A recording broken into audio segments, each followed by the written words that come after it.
We've talked about how you can rearrange the words in a sentence to make different meanings, even without changing the actual words. Today, we're going to talk about one of the more surprising effects that these rearrangements can have. Let's start with a simple sentence. Ingrid will want to go to Mars. Notice that when I pronounced this, I smooshed the want and to together to make wanna. We'll come back to this later. So if we wanted to form a question, we can take the will and move it to the beginning of the sentence. Will Ingrid want to go to Mars? Just rearranging the words is enough to change this into a question. If we don't know who it is that wants to go, we can replace Ingrid with who.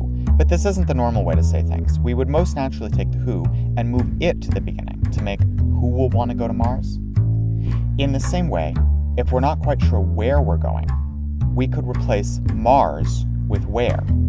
Again, the most natural way to say this is to take the where to the beginning of the sentence, forming where will Ingrid want to go? Now, let's try a slightly more complicated question. What if Ingrid sorta likes it here on Earth and decides to send her friend Felix in her place? With Felix in between want and to, there's no way to squish them together to make wanna. It has to be Ingrid will want Felix to go to Mars. Let's go through the process to make a question. First we move the will. Then we replace Felix with who. Then we move the who, leaving us with who will Ingrid want to go to Mars? But what happened to the wanna? Remember that when we put Felix in, we had to make space between want and to? Even though we moved the who out, it still sounds weird to try to smoosh these together to make wanna. You can try it yourself.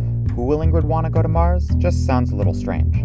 This is one of the most surprising things about movement. Sometimes you can practically hear the empty space it leaves behind.